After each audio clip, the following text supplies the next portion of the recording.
De repente, quando ele está amarrando o sapato, um fogo começa a invadir o meu coração. Eu começo a me contorcer. Eu começo a olhar para aquele moletom da Nike, aquele tênis, aquela calça. E eu olho para ele: Juliano, o que é isso aqui, cara?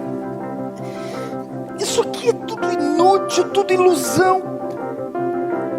O que eu estou fazendo da minha vida? Eu estou perdido, Juliano. Eu vou para o inferno. Eu preciso de Deus. Eu vou voltar a buscar Deus.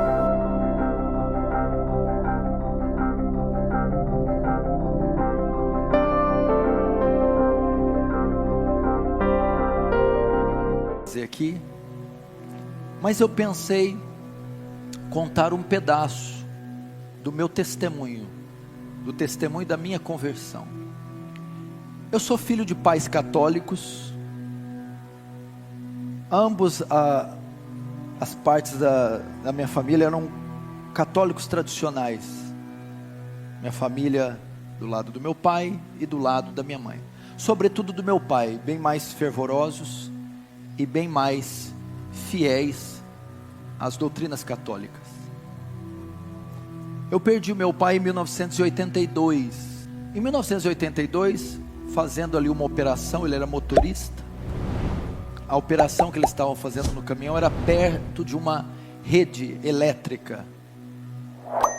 E ali o meu pai, num descuido de uma manobra de um funcionário, ele é eletrocutado, recebendo uma descarga de 39.000 volts, morrendo instantaneamente.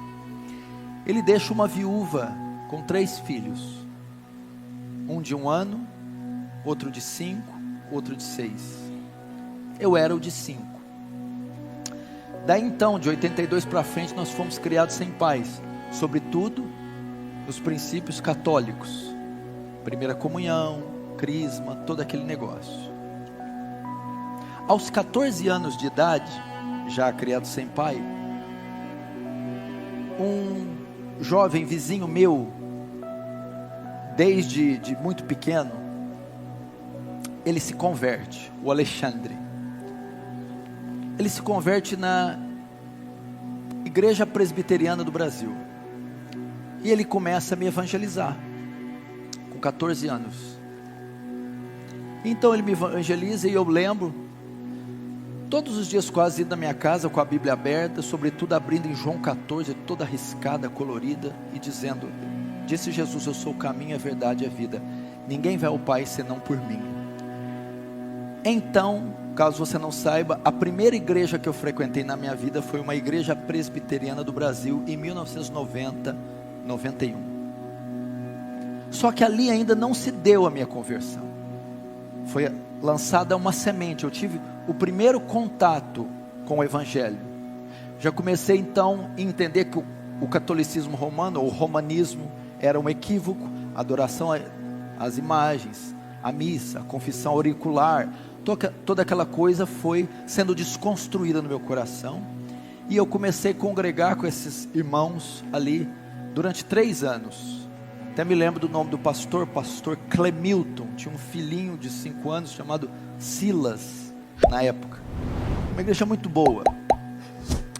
Acontece que com os 16 anos de idade, eu me desvio, eu deixo, e vou fazer como quase qualquer jovem do mundo, vou conhecer o mundo. E é então que dos 16, 23, começa a minha saga ímpia. Eu começo a me perverter, começo a experimentar os horrores do mundo, primeiro com um cigarro, cerveja, bebidas mais fortes, até que eu começo a usar maconha, e muita maconha. Da maconha eu também conheci a cocaína, droga que era muito apreciada por mim na época, o crack, os ácidos. Eu me tornei um usuário, um drogado, uma pessoa bem desconstruída na sociedade. ao ponto de a minha mãe estar vendo novela na sala e eu no quarto com 3 marginais, com uma montanha de cocaína no quarto, e nós estávamos ali cheirando, enquanto fazíamos os papelotes para depois sair para vender, ao ponto de ir até uma biqueira e pegar uma pedra de crack desse tamanho, colocar na cintura e sair dela até minha casa para fazer as pequenas pedras e vender, e passando por blitz policiais, correndo o risco de ser preso. Experimentei isso aí, vivi essa vida devassa, dei muito desgosto para minha mãe, conheci todas as baladas, andava com as pessoas mais ricas da cidade, eu ia nas casas, nas mansões, churrascos e piscinas e drogas, de segunda a domingo, e ia nas festas mais requintadas, sofisticadas, banhadas com álcool, drogas, ácidos, e festas que terminavam às 7 horas da manhã. Ao mesmo tempo eu conhecia também as mais pobres. Como você percebeu, eu sou um pouco carismático, eloquente, então eu conquistava muitas pessoas. Conhecia também o outro lado, as biqueiras, os traficantes, as pessoas mais sujas, ao ponto de um dia, em uma chuva, uma meia-noite, minha mãe, meus irmãos dormindo, nós fomos para os fundos da minha casa, onde tem,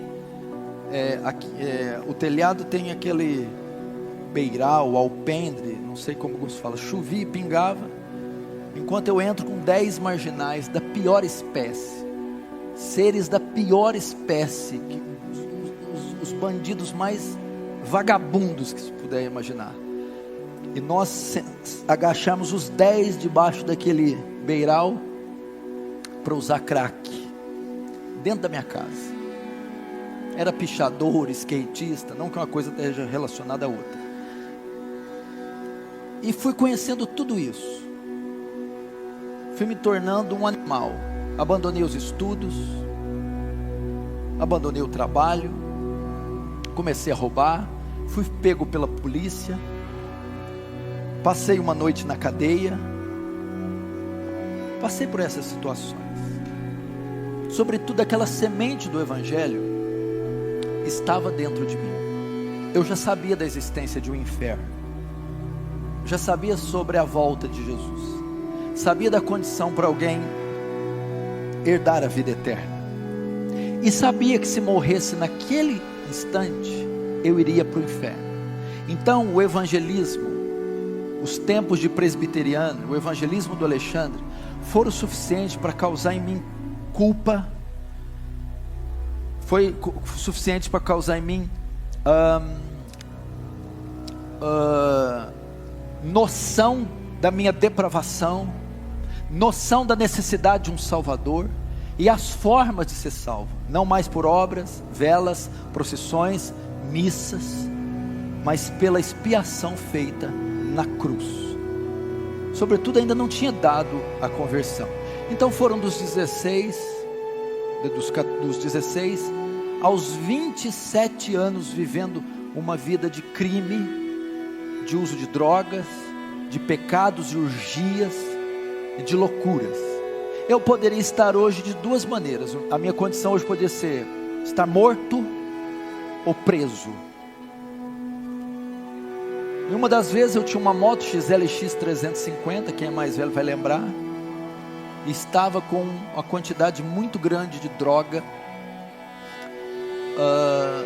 na cintura, ia levar para um condomínio fechado alguns amigos ricos, uma quantidade suficiente para comprometer bem a sua vida. E é que indo de moto eu passo numa avenida e está uma blitz policial com 30 viaturas, na época era o tático, a D20, e eu passo para aquele corredor com 30, homens com armas de alto calibre. Quando eu passo, nenhum policial olha para mim, nada. Naquela hora eu comecei a ver a misericórdia de Deus na minha vida, porque talvez tivesse me pego aquele dia, eu estaria lá talvez até hoje. E passando por tudo isso, E o que aconteceu?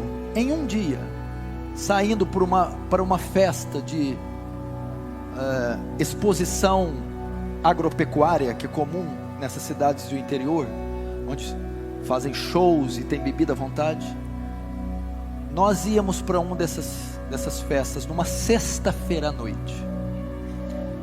Nessa semana, um amigo meu tinha ido aos Estados Unidos fazer um high school e aprimorar a sua condição de atleta de basquetebol. E ele estava retornando e me ligou perguntando se eu queria que ele comprasse algo para mim. Como eu estava envolvido com o basquete, eu queria tênis da Nike, moletons, aquelas roupas todas. E ele trouxe aquela semana. E eu me vesti de todo aquele aparato gringo. E me aprontei e passei na casa de um amigo meu, o Juliano. Nós iríamos sair aquela noite e ir na festa de exposição. Então quando eu chego, ele está se trocando no quarto, eu estou na sala esperando. Ele se troca só pela metade e vai para a sala terminar de trocar o resto. Ele está sentado no sofá, eu estou de pé olhando para ele, vendo ele amarrar o sapato. De repente, quando ele está amarrando o sapato, um fogo começa a invadir o meu coração. Eu começo a me contorcer.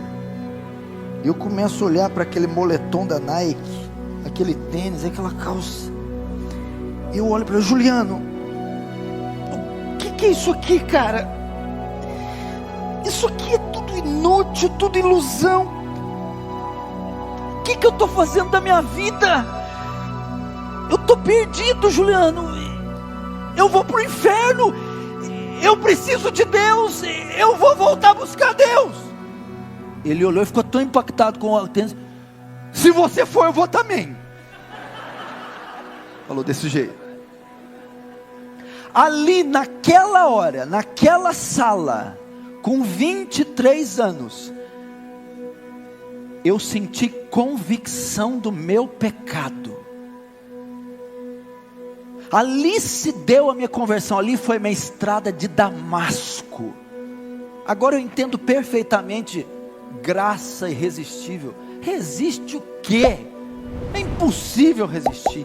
Ela me tomou naquela sala. O Senhor disse: eu vou dizer vem, e ai de você se não vir. Ali, irmão, eu tive convicção do pecado.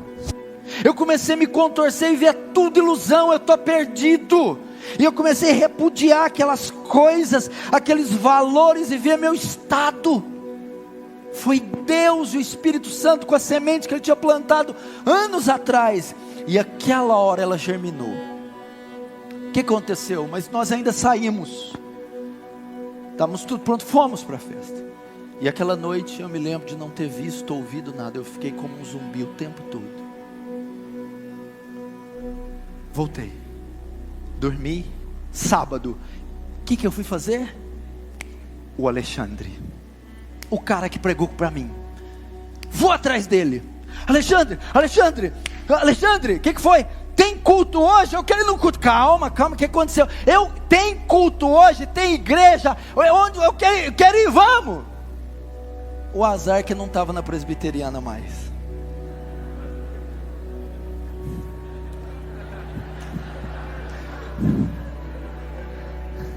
Ele tinha uma comunidade. Mas novo convertido não quer saber. Falou Jesus, ele está lá. Irmãos, era um culto de sábado, muito comum, culto da mocidade. E ele disse: tem culto dos jovens, vamos. Eu fui. E faz 20 anos que eu nunca mais saí. Se deu a minha conversão. Eu comecei a ir. Nisso, e tem que ficar registrado, nesse pequeno desvio de 7 anos, o Alexandre nunca deixou de orar por mim. Nunca desistiu da minha vida. Nunca. E toda vez que ele me encontrava, eu corria dele, ele me barrava. Volta. Eu acho que ele nunca ganhou outra alma na vida, só ganhou eu. Mas veja só que obra Deus tem feito. E Ele vai receber o galardão por isso. Mas eu nunca vi alguém insistir tanto com uma alma, orar tanto por uma alma, jejuar tanto, padecer tanto, eu nunca vi como ele fez comigo. Nunca. Se ele tivesse desistido, talvez eu não estaria aqui. Então eu procurei, nós começamos a congregar, passou 2 meses, eu me batizei. Passou 2 anos, já me tornei líder de jovens, já vi que tinha o dom, o talento de me comunicar, de fazer orações e de expor a mensagem do Evangelho. Agora, o que tem a ver com o tema avivamento? O que eu quero deixar para vocês? Neste período, Deus me privou da parafernália teológica, de tantas outras coisas que a igreja brasileira ia conhecer na década de 90 ali.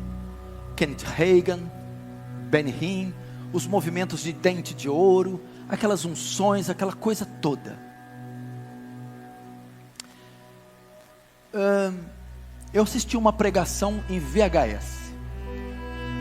Essa pregação era de um pastor pentecostal.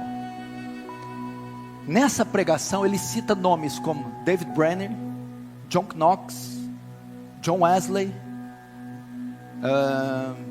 Hudson Taylor, e ele disse: compre os livros desse homem.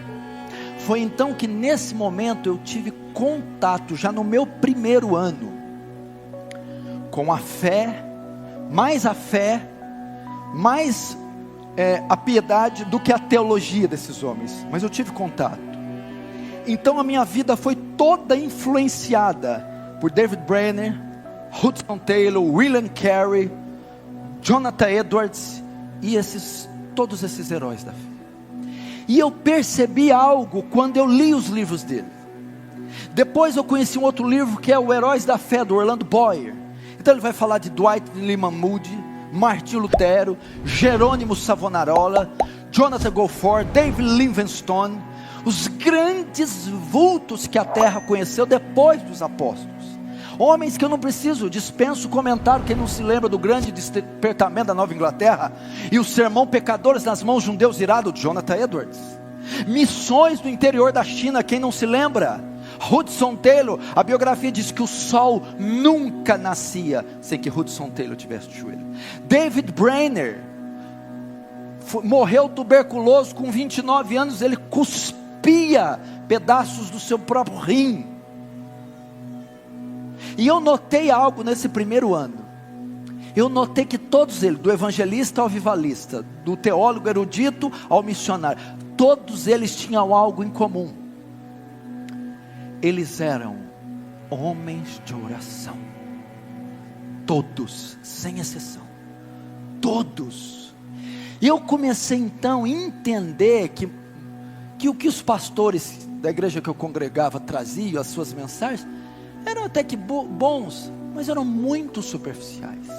Passei a basear a minha doutrina, a minha fé, na doutrina, no estilo de vida destes homens. Então daí eu passei a desenvolver uma vida de oração, e Deus me concedeu graça. Você quer saber como nasceu a Igreja Aliança do Calvário? Como nasceu o Ministério Defesa do Evangelho? Como nasceu o ministério do pastor Paulo Júnior? De joelhos, de oração. Tudo que eu tenho, tudo que eu sou, é óbvio, eu não vou escorregar aqui, é pela graça de Deus e uma ação soberana, mas de joelhos, através da oração.